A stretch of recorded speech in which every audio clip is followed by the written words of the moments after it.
Welcome to యోగ సూత్ర.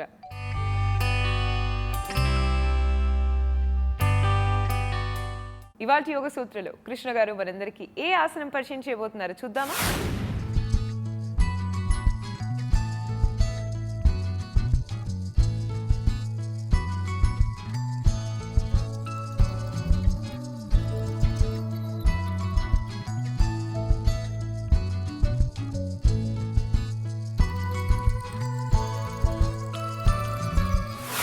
నమస్తే.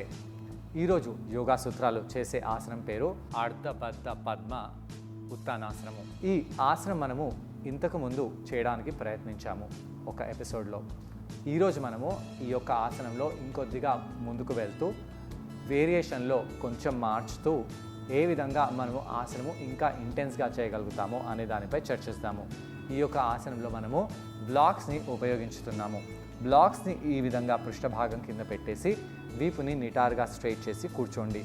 ఇలా వీపుని నిటారుగా స్ట్రైట్ చేసి కూర్చున్నప్పుడు వీపులో ఎలా ఉందో అనే దానిపై ఫోకస్ చేయాలి. అలానే కాళ్ళలో ఎలా అనిపిస్తుందో కూడా గమనించండి. కొంత సమయం పాటు వీపుని ఇలా సూటిగా చేసి కూర్చోండి. శ్వాస తీసుకొని శ్వాసని వదలండి.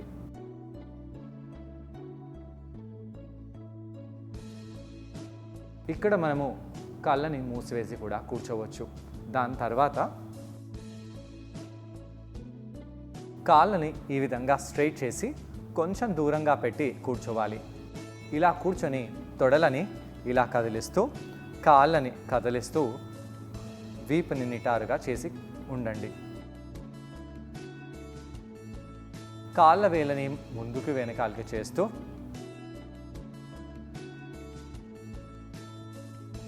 శ్వాస తీసుకుంటూ వదిలేస్తూ దాని తర్వాత కాళ్ళని ఇలా క్లాక్ వైజ్లో రొటేట్ చేయండి. యాంటీ క్లాక్ వైజ్లో కూడా రొటేట్ చేయాలి.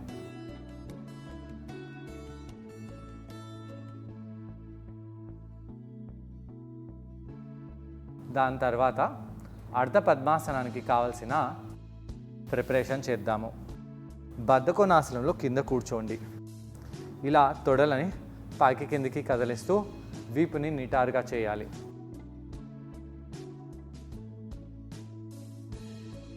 శ్వాస తీసుకుంటూ వదిలేస్తూ ఇలా తొడలని బాగా వార్మప్ చేసిన తర్వాత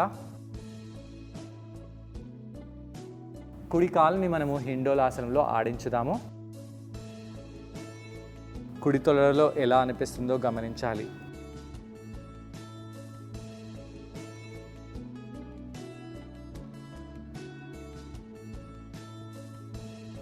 ఎడమ కాలులో కూడా ఎలా అనిపిస్తుందో గమనిస్తూ ఎడమ కాలుని కూడా ఈ విధంగా సైడ్ టు సైడ్ చేద్దాము.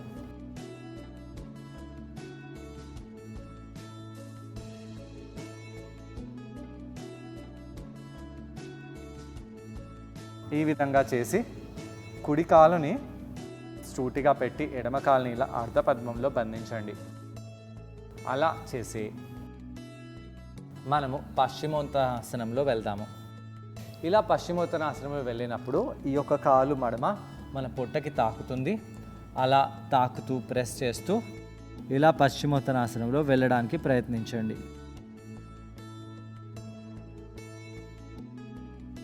ఎలా అనిపిస్తుందో గమనించాలి.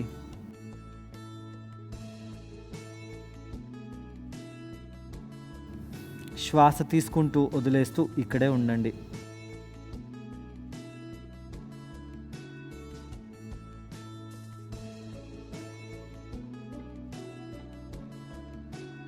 కొంత సమయం పాటు ఇక్కడ ఇలా ఉండి నెమ్మదిగా పైకి వచ్చేసి కాళ్ళని మార్చుదాము.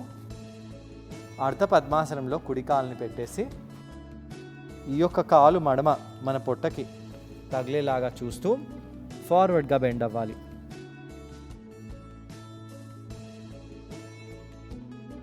ఇక్కడ మన ధ్యేయము మన మోచేతులు మ్యాట్కి తగలడము. దాని తర్వాత తల ఈ మోకాలు కంటే ముందుకి రావడము ఉండాలి. చాలామంది వ్యక్తులు కాళ్ళని ఇలా పారేస్తూ ఆసనం చేస్తుంటారు. అలా చేయకూడదు. కాళ్ళు సూటిగా ఉండాలి. కాళ్ళ వేలు మీ వైపు పుల్ చేసి పెట్టాలి.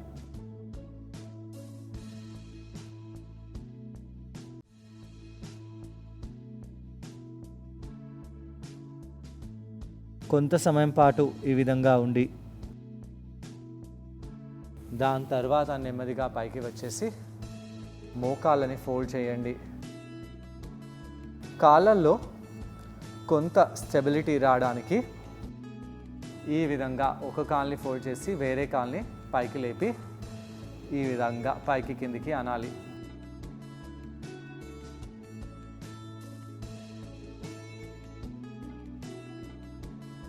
రెండో కాల్ని కూడా అదే విధంగా పైకి కిందికి అనాలి.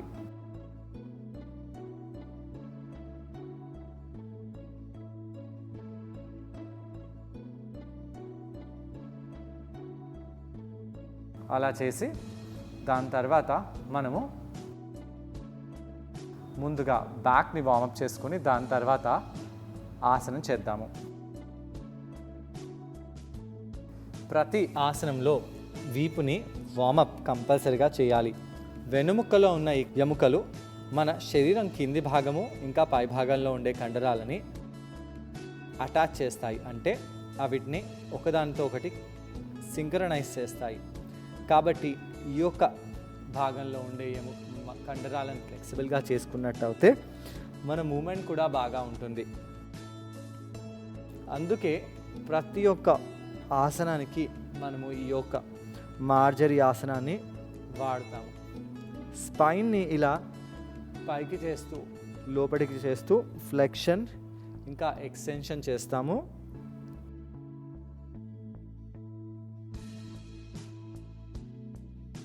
దాని తర్వాత ఇలా కూర్చొని ఒకసారి ట్విస్ట్ చేయాలి.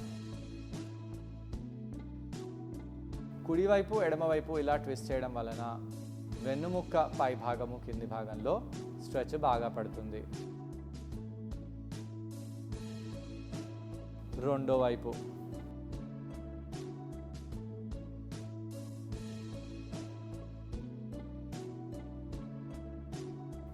మళ్ళీ మొదటి వైపు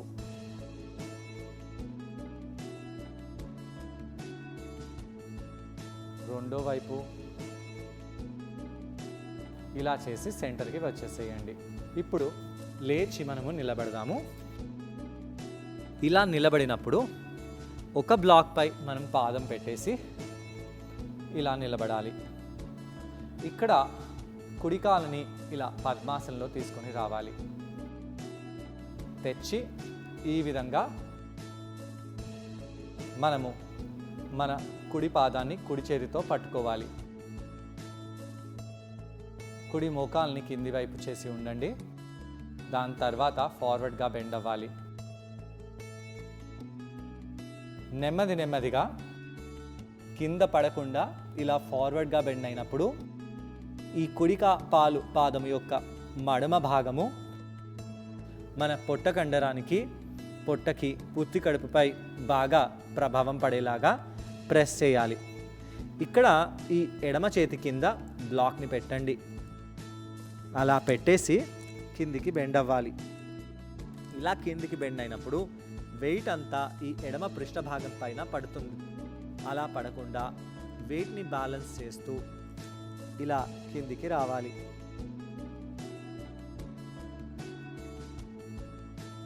కాలుని వదలకూడదు. ఈ విధంగా అర్ధ బద్ధ పద్మ ఉత్తానాసనం చేయాలి. నెమ్మదిగా చేతిని వదిలేసి కింద సపోర్ట్ చేసుకుంటూ ఈ పాదాన్ని మోకాల్ని ఫోల్డ్ చేసి ఆసనం నుంచి ఈ విధంగా కూడా బయటికి రావచ్చు. ఒకవేళ మనము సూటిగా పైకి వెళ్ళగలిగితే చాలా ఉత్తమం. కానీ అక్కడ బ్యాలెన్స్ తప్పిపోయే ఛాన్స్ బాగా ఉంటుంది. ఈ విధంగా మొదటి వైపు చేసిన తర్వాత కొంత సమయం పాటు పైకి వచ్చేసి ఈ కాలులో ఎలా అనిపించిందో పొట్టలో ఎలా అనిపించిందో గమనించాలి. పాదాలని ఎప్పుడైతే మనము అర్ధ పద్మంలో తీసుకెళ్ళి ఈ విధంగా ఫార్వర్డ్గా బెండ్ అవుతామో ఆ పాదము మడమ పొట్ట భాగంలో బాగా ప్రెస్ అవుతుంది. అలా ప్రెస్ అవ్వడం వలన కిడ్నీ ప్రాబ్లమ్స్ లేదా డయాబెటిక్ ప్రాబ్లమ్స్, ప్యాంక్రియాస్, లివర్ ఇలాంటి సిస్టమ్స్, అలానే రీప్రొడక్టివ్ సిస్టమ్ ఇవన్నిటిపై కూడా ప్రెషర్ పడి ఆ యొక్క అవయవాలు బాగా పనిచేస్తాయి. ఈ ఆసనాన్ని ట్రై చేయడానికి కృష్ణ గారితో పాటు నేను కూడా జాయిన్ అవబోతున్నాను. మా ఇద్దరిని చూసి ఈ ఆసనాన్ని మీరు కూడా ట్రై చేయండి. నమస్తే. ఈరోజు యోగా సూత్రాలు చేసే ఆసనం పేరు అర్ధబద్ధ పద్మ ఉత్తానాసనము. ఈ ఆసనం మనము ఇంతకుముందు చేసాము. అక్కడ మనము బెల్ట్ని సహాయంగా ఉపయోగించి ఆసనం చేస్తాము. ఈరోజు మనము బ్లాక్ని సహాయంగా వాడుతూ ఈ ఆసనాన్ని చేస్తున్నాము. దీనికి మనకు 2 బ్లాక్స్ను ఉపయోగపడతాయి. 2 బ్లాక్స్ని దగ్గరగా పెట్టండి. ముందుగా పాదాలని మనము బద్ధకోణాసనంలో తీసుకెళ్ళి తొడలని ఫ్లెక్సిబుల్గా చేసుకోవాలి. ఎందుకు చేస్తున్నాము? ఈ ఆసనంలో పద్మ అనే శబ్దం ఉంది. పద్మాసనానికి ప్రిపరేషన్గా చేయడానికి చూడ్డానికి ఈ యొక్క కాళ్ళని మనము బద్ధకోణాసనంలో ఆడిస్తున్నాము. శ్వాస తీసుకుంటూ శ్వాసని వదిలేస్తూ తొడలని పైకి కిందికి అంటూ ఉండండి.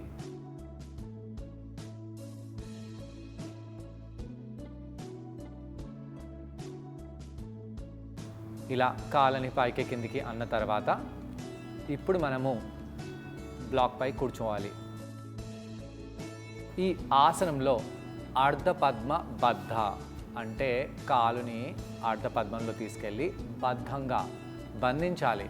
దాని తర్వాత మనము ఉత్తానాసనం చేయాలి, అంటే ఫార్వర్డ్గా బెండ్ అవ్వాలి. కాలుని సూటిగా చేయండి. ఉత్తానాసనకి కావలసిన అన్ని వార్మప్స్ చేద్దాము.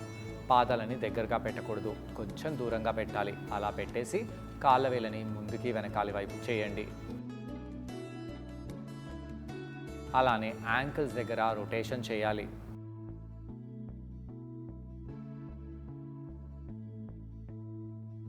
యాంకిల్స్ బాగా క్లాక్ వైజ్లో రొటేట్ చేయండి. యాంటీ క్లాక్ వైజ్లో కూడా యాంకిల్స్ని రొటేట్ చేద్దాము.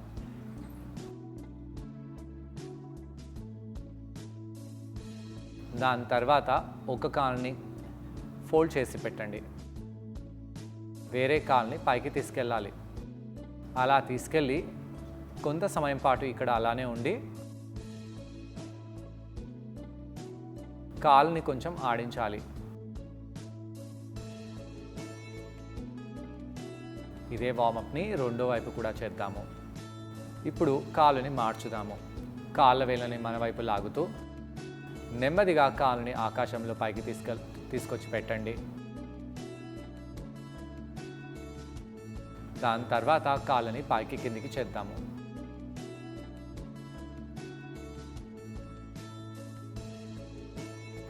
కింద పెట్టేసేయండి. దీని తర్వాత మనము 2 నడుములని కుడివైపు ఎడమవైపు చేద్దాము.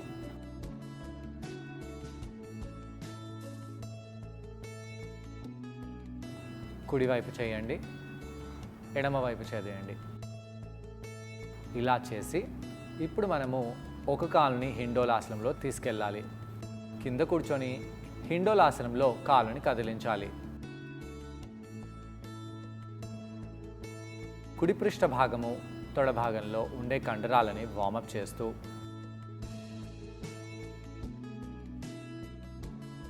కుడి కాలుని కింద పెట్టేసేయండి.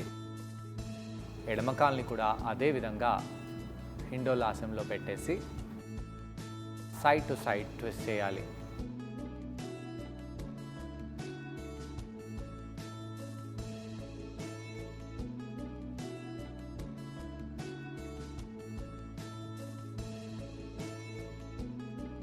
దీని తర్వాత మనము బ్లాక్పై కూర్చోండి.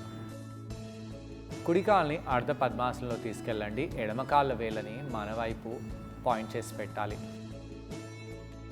అలా పెడుతూ చేతులని ఆకాశం వైపు పైకి చేయండి. అలా చేస్తూ ముందుకు బెండ్ అవ్వండి. ముందుకు బెండ్ అయ్యి మోచేతులు కిందికి తాకేలాగా వెళ్ళాలి. ఇక్కడ మనము స్పైన్ని ముందుకు చేస్తూ తలని ముందుకు చేస్తూ కొంత సమయం పాటు అలానే ఉండండి. కాళ్ళలో ఎలా అనిపిస్తుందో గమనించాలి. ఇలా కొంత సమయం పాటు ఉండి పైకి వచ్చేసి కాళ్ళని మార్చుదాము. ఇదే విధంగా మనము నిలబడి ఆసనంలో వెళ్ళబోతున్నాము. అందుగురించి ఈ యొక్క ఆసనంలో ఎక్కువ సమయాన్ని పెట్టేసి ఈ యొక్క అర్ధపద్మ పశ్చిమోత్తనాసనంలో మనము బెండ్ అవ్వడానికి ప్రయత్నిస్తున్నాము. ఫార్వర్డ్గా బెండ్ అవ్వండి. ఇక్కడ కూడా మళ్ళీ మోచేతులు మ్యాట్కి తగిలేలాగా కిందికి తీసుకొని వచ్చేలాగా బెండ్ అవ్వాలి. నడుములో ఎలా అనిపిస్తుందో, వీపులో ఎలా అనిపిస్తుందో గమనించండి. తొడకండరం కింద ఎలా అనిపిస్తుందో గమనించాలి. శ్వాస తీసుకుంటూ వదిలేస్తూ ఇక్కడ కొంత సమయం పాటు ఉండండి.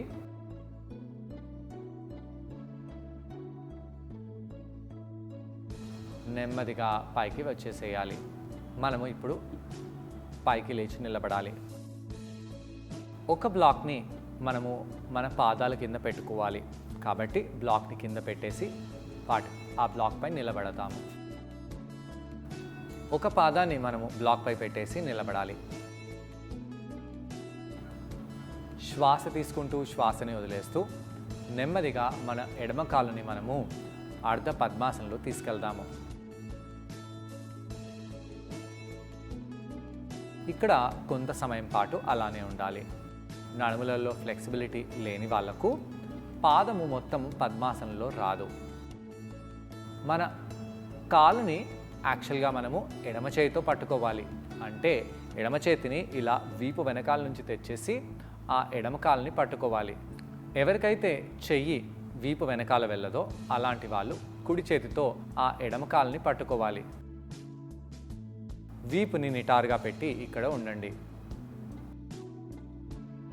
ఇక్కడ స్థిరత్వం వచ్చిన వరకు ఉండాలి.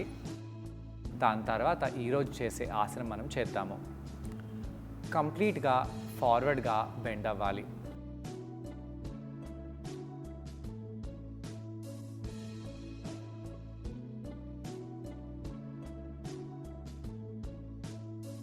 ఈ విధంగా మనము ఉత్తానాసనంలో వెళ్ళాలి. కుడి చేతితో మనం కాళ్ళని పట్టుకున్నాము, ఎడమ చేతితో బ్లాక్ సహాయం తీసుకుంటూ ఫార్వర్డ్గా బెండ్ అవుతున్నాము. నేను చేసినప్పుడు చేతులని మార్చాను. ఇప్పుడు మనము చేతులని ఈ విధంగా పెట్టి చేస్తున్నాము. ఎవరి చేతులతో పాదాన్ని వీపు వెనకాల నుంచి పట్టుకోలేరో అలాంటి వాళ్ళు ఆపోజిట్ చేతితో కూడా ఈ ఆసనాన్ని చేయవచ్చు. ఇక్కడ పాదము వెళ్ళి తొడకి పొట్టకి బాగా ప్రెషర్ పెడుతుంది. అలా ప్రెషర్ పడడం వలన అక్కడ ఉండే అవయవాలు బాగా పనిచేస్తాయి. అక్కడ ఉండే అవయవాలపై థెరపటిక్గా బాగా ఎఫెక్ట్ పడుతుంది. కొంత సమయం పాటు ఇక్కడ అలానే ఉండాలి. ఫార్వర్డ్ బెండ్ ఆసనాలు చేసినప్పుడు మనకు చాలా రిలాక్సేషన్ లభిస్తుంది. తలలో రక్త ప్రసరణ పెరుగుతుంది. ఇవన్నీ యాంగ్జైటీ, కోపం తగ్గించడము లేదా మనశ్శాంతి తీసుకొని రావడము, ఇలాంటి చేంజెస్ మన వ్యక్తిత్వంలో వస్తుంది. నెమ్మదిగా కాలుని వదిలేసి నిలబడదాము. చూసారు కదండి, ఈ ఆసనం పేరు అర్ధబద్ధ పద్మ ఉత్తనాసన. ఈ ఆసనాన్ని మనం బ్లాక్ సహాయంతో చేసాం. ఈ ఆసనం చేయడం వలన పొత్తి కడుపులో ఉన్న కండరాలకు చాలా మంచిది. ఆ కండరాలు బాగా ఫ్లెక్సిబుల్గా తయారవుతాయి, స్ట్రెచ్ కూడా అవుతాయి. అలాగే మన ప్రత్యుత్పత్తి వ్యవస్థకు కూడా ఈ ఆసనం చాలా మేలు చేస్తుంది. అలాగే నడుం కండరాలకు కూడా చాలా బెనిఫిషియల్గా ఉంటుంది. స్పెషల్గా డయాబెటిక్ పేషెంట్స్కి ఈ ఆసనం చాలా మేలు చేస్తుంది. వీటన్నిటితో పాటు తలలో రక్త ప్రసరణ చాలా బాగా జరుగుతుంది. తద్వారా మనకు మంచి రిలాక్సేషన్ లభిస్తుంది, ఫేస్లో గ్లో కూడా వస్తుంది. అలాగే కాళ్ళ కండరాలకు కూడా చాలా మేలు చేస్తుంది ఈ ఆసనం. ఇప్పుడు మనము రెండో వైపు కూడా ఫార్వర్డ్గా బెండ్ అయిపోదాము. డైరెక్ట్ చీట్ చేసే కాలు కింద పైకి పెట్టు, కిందికి బెండ్ అయ్యి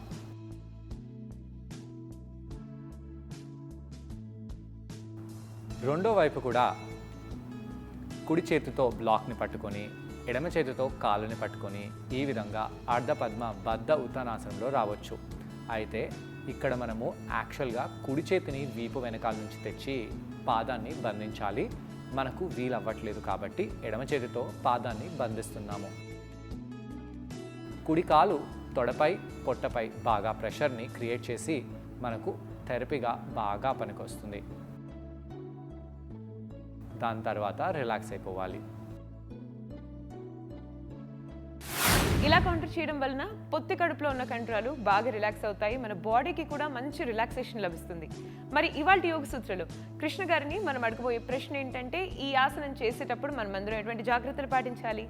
ఈ ప్రశ్నకు సమాధానం కృష్ణ గారిని అడిగి తెలుసుకుందాం. ఈ ఆసనం చేసేటప్పుడు ఎలాంటి జాగ్రత్తలు తీసుకోవాలి? మోకాళ్ళ నొప్పులు ఉన్న వాళ్ళు ఈ ఆసనం చేయకూడదు. వర్టిగో ప్రాబ్లం ఉన్న వాళ్ళు ఈ ఆసనం చేయకూడదు.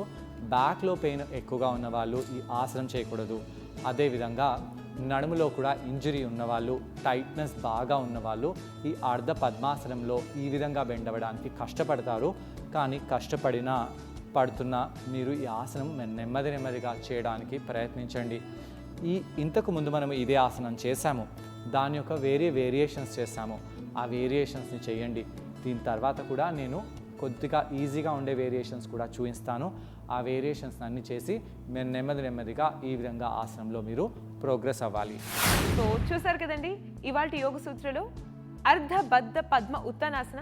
మరి ఈ ఆసనాన్ని మీరందరూ తప్పకుండా ట్రై చేసి దీనివల్ల వచ్చే బెనిఫిట్స్ని మీరు కూడా పొందండి. తిరిగి రేపటి ఎపిసోడ్లో మరో ఆసనంతో మరికొన్ని బెనిఫిట్స్తో మనం మళ్ళీ కలుసుకుందాం. అంతవరకు stay fit and be healthy. Bye.